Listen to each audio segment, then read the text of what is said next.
the last 7 years of coaching ambitious working moms, I have learned that most women have a core value that they're almost ashamed to admit. It's like a value that they don't really want to value. And what they realize in our work together is because they value this, it makes it very difficult for them to create work-life balance. So in today's episode, I'm sharing with you this sort of under the radar, this like secret value that most women have, but nobody really wants. And I'll be diving into 6 excuses that your brain is likely using to justify this overworking behavior. And I'll offer the first steps to making a change. You ready? Let's get to it. All right. Hello, working moms. Now, just a quick reminder that this podcast is now available on YouTube. So if you are listening to me on a audio platform, Apple Podcasts, Spotify, wherever you may listen to me, you can also now watch me give this podcast on YouTube. And for all of my first adopters, for all of my listeners that have turned into watchers, I'm excited to be looking at you, seeing you, interacting with you. Please comment on my episodes. Let's have a conversation around what it means to be an ambitious working mom in today's world. You could find me at Rebecca Olson Coaching on YouTube. Of course, I'll put a link to that in the show notes. I would love to have you join me and make sure you're following me because you just never know. I will likely start putting up some video content along with these episodes of the podcast. So check it out. All right, let's dive into today's episode. We are talking about a core value that most ambitious women have, but nobody wants to have. It is a core value that is oftentimes unspoken of. And I would say most of us have never really even thought about it like it's a core value. And yet we make so many decisions based on valuing this that I think naming it and calling it a core value is actually pretty accurate. So here's what it is: availability or responsiveness. It's kind of like a slash. Sometimes I'll let my clients do, when we're doing core value exercises, I'll let them put a slash between it. So availability or responsiveness. Now I'm going to pause for a moment. I'm going to let you take that in. Most women value being available and responsive.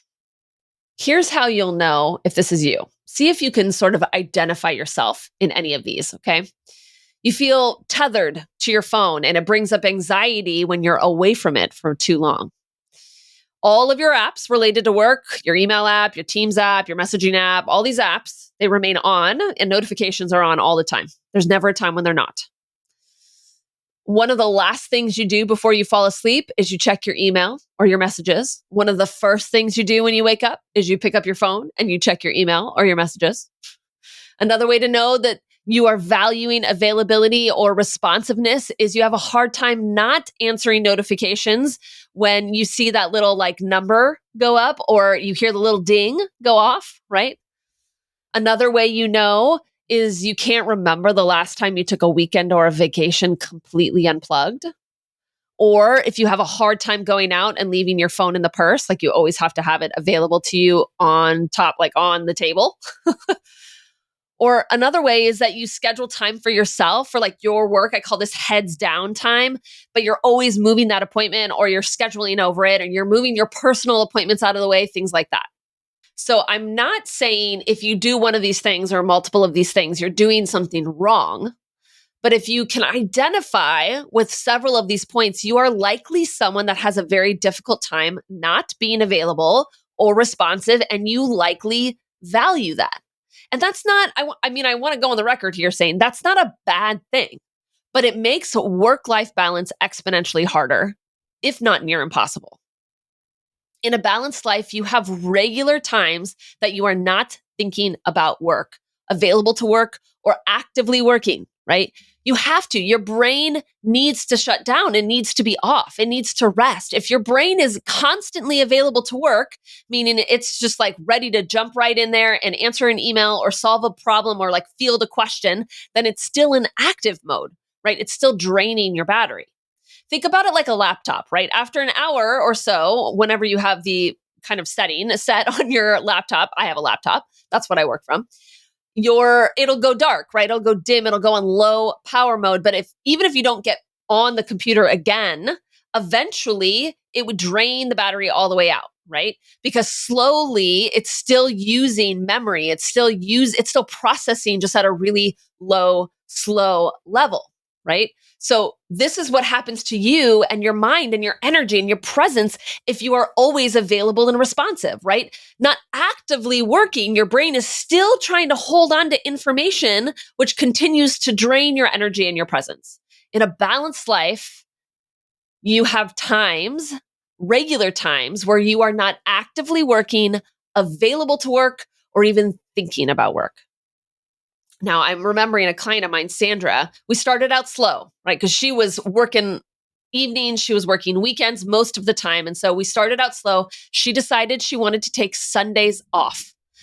She didn't want to log back on. She didn't want to check her email. She wanted to be completely off on Sundays. And even with this small change that I know actually doesn't feel small, it actually is very difficult and very challenging. She noticed so many things when she was able to do it. She had more energy to be with her son. She found herself planning more fun things to do as a family because she sort of had the bandwidth and the energy to do it. She actually started to notice how it had this trickle down effect to some other overworking habits. Like she was able to say no a little bit more to her team and let them handle fires that were coming out instead of always jumping in. All with this kind of one commitment to select one day where she was going to be completely off. Now, I've heard from some women on this subject that they actually don't desire this, right? That they enjoy working and they enjoy being available to work. They choose that so much so that they're being available and responsive. Like it doesn't bother them, right? They know it's a value and it's okay to them. Now, there's a couple of things I want to say to this. If this is you, and I said this just a little bit ago, but I'm going to reiterate it.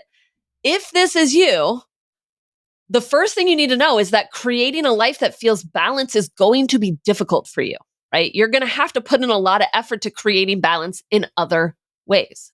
The second thing I want to say is that, and this is probably more to the point actually, is that I question if this is actually what you want. Are you sure that you want to look back at your life and see that you never really stopped working? You didn't find time for rest, for hobbies, for spending kind of extra time with your family. You worked, right? I have a hard time believing that that's what you truly want. And I want you to pause even for a moment and do a little gut check on that with yourself. If you are questioning whether you really want to change your availability and your responsiveness, right? Is this really the life that you want to look back on and say that this is how you operated, that you prioritized work and being available over anything else, right? Now, what I do hear from my clients as we start diving into this, and if there's ever a question around if they really want to change these habits of being available and they want to kind of devalue being available, is we start talking about their desire to be successful at their job, because that's usually what comes up. In your brain, what you think is if I deprioritize being available and responsive, like if I stop valuing that, then I won't be successful at my job. Right. And what I want to offer to you is that this is not a fact, right? In order for you to be successful, you must always remain available and hyper responsive. That's not a factual statement. That's a belief, right? And in this case, it's probably a very unhelpful belief if you want to be changing your work habits and actually create a life that is balanced, right? If you could learn how to be just as successful and less available, wouldn't you want to do that? Right? So I want to jump into 6 excuses that come up when I start talking to women about changing their overworking habits, which includes being less available and less responsive and not valuing that so much, okay? The first one we just talked about, right? It's the misunderstanding that in order for you to be successful in the way that you're successful now, you always have to be available and responsive. Like it's the belief that it is being available and responsive that is what is contributing to your success, right? That's a misunderstanding and it's an excuse that comes up a lot. So that's the first one. The second excuse, and I hear this one a lot, and it sounds so convincing, like it's so good in your brain, it makes so much sense, is the excuse is, well, if I stop valuing being available and responsive, then I won't be as prepared tomorrow, right? So it's kind of this tie between being available and responsive and being prepared, right? Like you want to get ahead of all of your messages in your email so you can be better prepared tomorrow. That requires you to be available and on and responsive, right? Sounds pretty reasonable. And it's true. Preparing more tonight and checking your email and getting online or checking messages and answering a couple of things is, in fact, going to help prepare you for tomorrow. But it's also going to eat away at your energy and keep you from being like present with your family, your spouse, or just finding rest too, right? So, yes, it is true that it will prepare you, but it's also not going to create balance. It's just going to cause more overworking because we all know when you just start checking the email once, then it kind of dovetails into one little small task. And so, like 5 minutes turns into 30 minutes, which turns into an hour. It happens all of the time for all of us, right?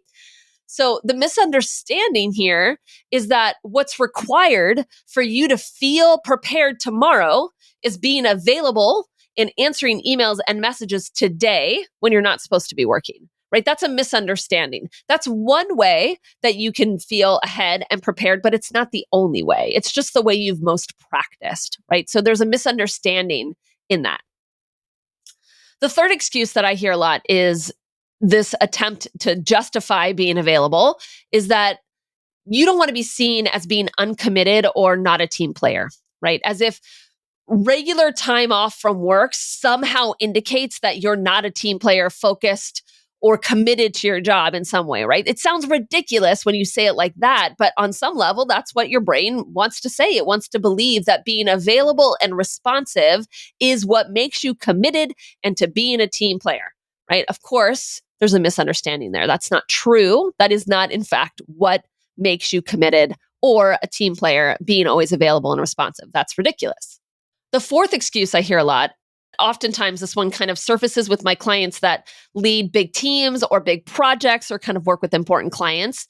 It's this sense that it's your job to take care of them, right? It's your job as a manager, as a leader to take care of your employees, your team, which means being available to them, answering their questions, right? Same thing with big important clients. It's your job to be available to them, to answer their questions whenever they surface, right?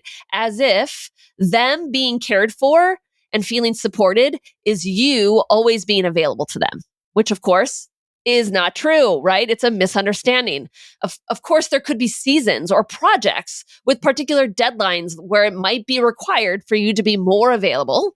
I'm not saying that that's wrong or bad, but remember, my argument is that there are regular times of being completely offline and unavailable. It should be the default that you're not available, that you're not going to be responsive, right? Not the other way around. And if you're in one of those jobs where you have a really needy client that's kind of always asking for things, it's going to be very uncomfortable for you to put some boundaries in place and to clearly communicate when you're working and when you're not working. But that is what will be required. The fifth excuse to not wanting to change this habit, if you will, this value of being available and responsive. And if I'm totally honest, this is the one that my brain likes to use a lot and justifies is I'll be anxious otherwise, right? Sort of like my brain isn't going to be able to settle down unless I check all the boxes and I know that nobody needs anything from me and I've kind of answered all the emails that I need to answer for the day and so forth, right? And it's true that checking your email just before you go to sleep to make sure nobody needs anything from you and nobody's waiting on anything from you and to get a sense of what your workload most might be the next day, right? All of that is very settling in your brain, but it comes with consequences. Your presence, your energy is compromised, right? And it continues to solidify this belief that working more is a priority over rest, time with your family, fun, right? And I can guarantee if you're checking emails right before you're going to bed, then there is something you are not doing with your husband or partner in that bed. You know what I mean?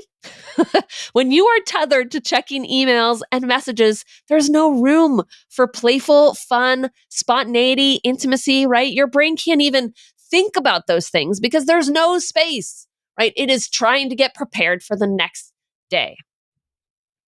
I have a client who's actively working at this, right? She wants to shut her laptop at 5:30 and be done for the day.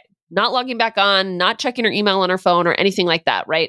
And so we've been working on this together and it's been getting easier for her. Like she's coming to our sessions going, I've been doing this more regularly. I really am shutting down my computer at least several times a week and not logging back on and not thinking about work. And so I asked her, I said, what's unlocking this for you, right? How are you able to do this? What's driving your ability to do this? And she said the most amazing thing. She said, it's the belief that it's all going to get done. And if it doesn't get done, it's okay, because it's okay to leave things undone. Such a powerful thought, isn't it? All right. The last excuse that I hear, the last one I want to offer to you as to why your brain thinks you always need to be available and always need to be responsive, right? Is that you're going to fall behind. Or another way of saying this is that your to-do list is going to get exponentially longer and you won't be able to get through it all. Look, I totally understand the anxiety that can come up with a long to-do list, but I promise you, you will not figure out how to get more done and check more things off of your list in a shorter period of time until you give yourself a shorter period of time to do it. If the answer is for you to be available and responsive and be checking and answering emails and messages throughout your evening, which means that you're just spending more time working, then your brain is always going to believe that it needs more time in order to get your job done, right? You do not always need to be available and responsive in order to get your job done, or for you to be good at your job, or for you to be a team player, or for you to be committed to your job, or for you to feel prepared or ready for tomorrow, right? These are all misunderstandings, lies, untruths, if you will, right? I've told you this story on the podcast before, but I had a client many years ago who told me this story. She actually shared it on the podcast also a couple of years ago, but she was holding her toddler. I want to say that her daughter was maybe a year and a half, and she was making dinner, and she was trying to answer a message from someone on her team. And I think her mom was also texting her in the middle of, she had like 4 things going all at the same time. And in a very intentional swat, her daughter batted her phone out of her hand and it like fell on the floor. It was like a swat, and it was like a look at her mom like, hey, focus on me. Like, I haven't seen you all day, mom. Come on. I mean, obviously she didn't have those words, which is why she swatted the phone out of her hand. And I remember it was like this wake-up call for my client. She realized she really can't be multitasking all of these things all of the time. She had to choose between being present for her daughter or being available to her team. She couldn't do both. She had to choose. You, ambitious working moms, have to choose between being available to your team, to your work, to your job, to your clients, or being present for yourself, being present for your family, your kids, your marriage, right? You have to choose. You can't do both. You can't multitask through both. Now, if you are already bought into this idea of needing to be less available and responsive, like you hear the 6 excuses that most women tell me, and you hear it and you hear the misunderstanding and the lies that are a part of it, and you are ready to start making some change, I want to offer a couple of starting points for you. I have four things that I want to offer to you. The first is, if you are really ready to change this habit and you want to be less responsive, less available, you want to value that less so that you can be present, the first thing you need to do is you need to decide when you are working and when you are not. Right? Your brain needs to be very clear on this commitment of when you are going to be off. It can't be wishy-washy. It should be in your calendar and your mind totally on board with the idea that this is off time, right? So that's the first one. The second thing is you have to communicate when you are going to be off so that people know that you're not going to be getting back to them, right? If you are somebody that has been chronically available to people and responsive to people, then people they have come to expect that of you, and it's going to take some time to like untrain them, if you will. They're going to probably for a while still reach out, even if you communicate it. That's okay. Your job is to just not answer and to get in a habit of not answering or not checking. I mean, in this case, you probably shouldn't even know that they're messaging you because you have on some level turned off those notifications so you can't check it. But you have to communicate to your team what the plan is, right?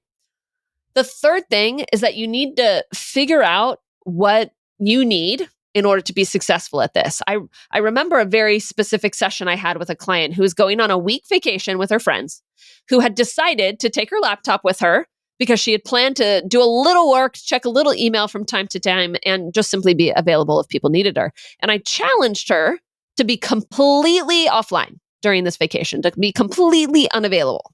And she agreed that actually that was what she wanted and she really needed, and her brain needed that time off. And so we created a plan for what she needed to do in order to do that. And that included removing some apps from her phone and changing some passwords so that it would not be very easy to kind of check her notifications and check those apps, right? You might need to do the same thing in order to be completely offline. You might need to remove your work email from your phone. I removed my work email from my phone probably at this point about 6 months ago, and it has radically changed my ability to be present in the evenings. I am so much calmer. My mind is so much calmer. It is able to engage in more restful activities ever since I did that, right? So what do you need to do in order to be successful at really being offline and unavailable?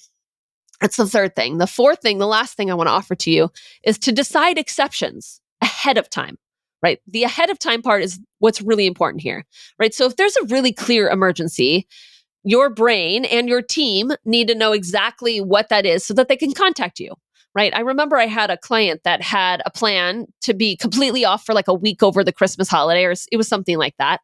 And she just determined that, like, her emergency plan. So, and then she communicated that with her team, right? And so what she had determined was like, what emergency has to take place where it's okay for my team to contact me and to kind of involve me in whatever's going on. And she pre-thought it out, right? So I remember one of the emergencies was that somebody on her team was like going to be fired for doing whatever they were going to do. Like somebody was going to lose their job. I remember that was a part of the criteria, the emergency criteria. If someone was going to lose their job, then it was okay to contact her. The second thing I remember she said was if they were going to lose like one of their big clients that she works with, if they were going to lose business, which was going to have a massive impact on the company, then it was okay to engage her during her off time, if you will. And then she communicated that to her team so that her team knew that these were the only examples or the only instances in which they should be contacting her. And should they contact her while she was off, it was her own filter for like, do I respond to this or not? Is it one of these two emergencies or not? Right? You need to know what your exceptions are, and you need to think about it ahead of time so you're not trying to make that decision in the moment, because then it becomes a very reactive decision, right? In a world of accessibility and always being on and technology that is like has an insatiable draw, choosing to be unavailable is not the norm, but it's what we need to do. And it's what we do here in this ambitious and balanced community. You cannot be present and available at the same time. You have to choose. And working moms, I know that you are capable of making a choice to not be available and not be responsive if that's what you want. You are still good at your job. You will still be successful at your job. You will still be seen as a team player. You will still be seen as committed. You can still be amazing at what you do and not be always available and responsive. Don't forget to check out this podcast on the YouTube channel. You can find me at Rebecca Olson Coaching on YouTube. And of course, if you need help, if you are looking to choose if you are looking to choose rest and your family and presence and really learning how to not multitask through life, but actually learn how to be present through it, that is where I come in as your coach. I would love to connect with you. You can go to my website to learn more about the coaching that I do and to book a call with me by going to www.rebeccaolsoncoaching.com/book. All right, working moms, until next week, I will see you and talk to you then. Let's get to it.